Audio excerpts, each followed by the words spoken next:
And Labour's tax plan making a lot of the splash headlines. We'll fund spending by raising tax on £80,000 earners, says Labour in The Observer, and the party is responding to those bad polling results with extra cash for health and schools, it says. A rather different tone you may notice on the Sunday Telegraph. Labour tax to hammer workers on £80,000. All those £80,000 workers. The Sunday Times, with its rich list, has gone alliteration crazy. Brexit brings bonanza for billionaires, it says. And they've got the Labour tax story there as well. Finally, a lot of coverage of poor Zoe Ball's loss. Her husband died. And then there's the Sunday Express, May's June Revolution. That's looking forward to the Tory manifesto, which it claims will be Labour's death warrant. We'll talk about that later on, I'm sure. But much to discuss, and above all, the election story. Ayesha, you've taken the front page of the Sunday Times. There's a lot of interesting detail in that story. Yeah, there is. So Labour has very much tried to get back on the front foot after some very difficult local election results with what will be a popular policy lean for Labour supporters. There is a lot of concern about inequality. There's a lot of concern that public services are not getting the adequate amount of funding. So I think a lot of people will think, yeah, this is good that the Labour Party is saying those who earn more should be spending, giving a little bit more to pay for these services. Now, as ever, the devil will be in the detail. We don't know when the manifesto is coming out. We'll need to see how much this money is going to raise and exactly where it is going to be spent. So I think people will think it's good that Labour's come out, but there is still a massive issue about credibility with the Labour Party. A very interesting story there, in the same story, about how Labour is expecting to be judged on these results, because it's suggesting it's not just about the number of MPs they get, it might be the share of the vote, and comparing that to Ed Miliband's performance last time round. Yeah, this looks like this has come from, somebody close to Corbyn, and it looks like it's a preemptive strike to shore Corbyn up against any potential leadership challenge down the track if the general election doesn't go so well for Labour. Now, this is not really the right way to be looking at things. Labour is about winning seats. That's what a political party exists to do. So instead of looking at vote share, you've got to be looking at performance, and that is winning parliamentary seats. And we've been obsessed by vote share and stuff after the local elections. But Tim, you could argue that actually the most important political news of the week was the ongoing row between the government here and the EU Commission over Brexit. That's a big splash in The Observer. Absolutely, yes. The local elections have been fascinating, and it's been a brilliant week for the Tories in that sense. But actually, are the long-term implications on Brexit the thing we will remember from the last few days?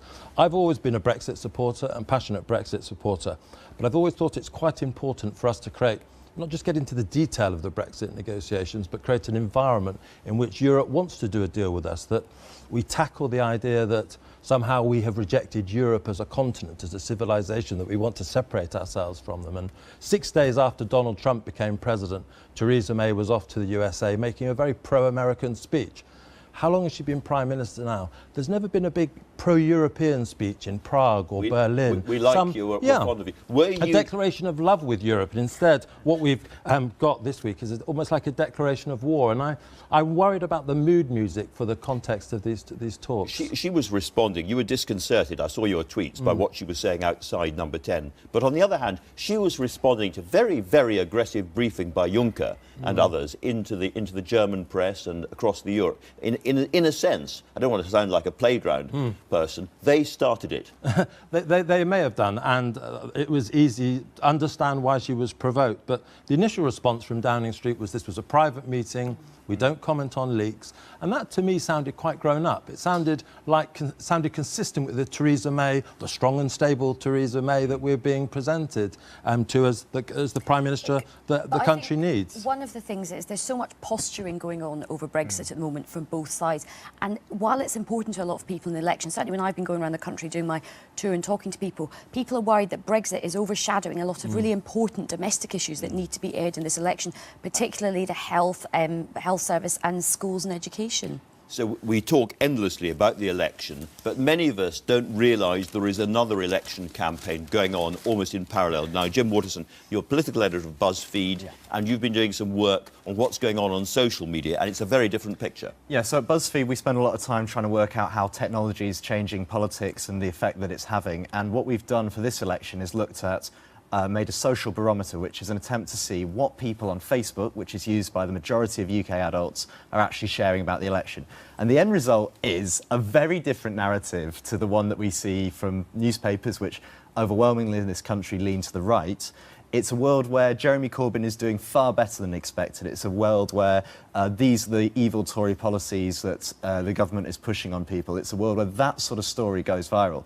But the most interesting thing is that alternative sites with names such as The Canary, sites with names such as Evolve Politics, Squawk Box, are starting to reach and go viral as much as mainstream media outlets. And this allows people who have no media background particularly, I think there's a teacher in the north, for instance, who has huge coverage. One of the more popular blogs, which has had one post this week, which has reached maybe over 1 million people, which is comparable to the circulation of, say, a newspaper, is a guy who runs a blog called Another Angry Voice. And this stuff is going properly viral online. Now, in the same way that Donald Trump, during his rise in the US presidential election, needed his own media, he saw a new sort of media rise up for it. This is what's happening in this election. I'm not saying that this is going to win over voters. I'm not saying this is going to make a massive difference. This is Jeremy Corbyn supporters who feel they're not represented by the rest of the media, choosing in large numbers to go and look for news elsewhere. And I'm a crusty old git, so explain to me, you've been talking about your BuzzFeed story focuses on Facebook, and I use Twitter, but I don't use Facebook much. That makes me odd, does it? Well, if you go onto BuzzFeed.com now... well, if you go Even odder than I If you go onto BuzzFeed.com now, you can see our analysis, but the main thing is that Facebook is reaching a far bigger number of people than Twitter. Twitter is where politicians and journalists like to hang out. Facebook is where the sort of common person in this country likes to spend their time. It's the person who's just got 5 minutes while waiting for the bus to have a look at the news, to take in some info. Twitter is where if you're really into the detail. Do you recognise this rise of the alt-left, we could call it, rather than the alt-right in Britain? I think what's interesting about this, there's a lot spoken about fake news, and I don't think this is fake news as such, but what this is it's hyper-partisan audiences.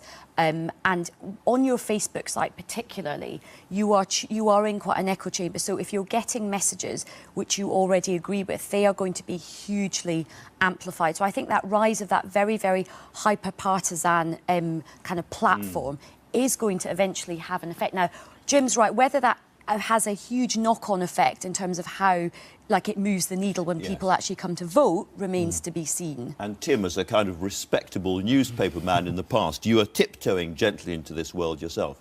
Yeah, well, I used to run Conservative Home as well, which appealed very much to sort of Tory activists, and we just sort of gave the Tory activists, I hope, a very focused news feed on Tory news. But we were quite critical of the Tory leadership at times as well. And what I hear about this, in contrast, is it is just actually giving readers constantly what they want to hear. It doesn't seem to be like an independent journalism here. So the view is very much from these sites that if right-wing tabloids have been able to do this for years, why can't we take the same tactics and apply them to the left? By the way, there is a danger as well where you can get into bubbles. So in 2015, we thought that because Twitter was so positive about the Labour Party and the polls as well, that victory was ours. And of course, sadly, that was not the case. There is more to the world than Twitter, or even, dare I say it, Facebook. Not much more, but a little bit more. Now, turning to the wider world, Ayesha, you've got the Sun story there on the French elections. It was in the news.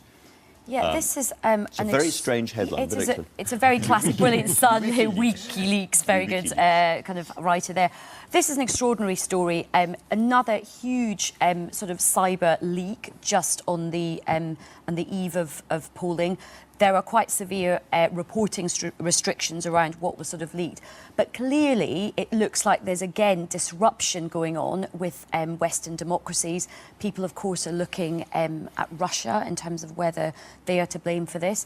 But all eyes are going to be on France today for this election. Now, Macron looks like he's doing pretty well in the polls. But I think, Marine Le Pen is not going to go away. And I think the howl of discontent that a lot of people in France feel, this rage against the elites, which we know is a very dominant narrative across many elections and democracies, is not going to go away.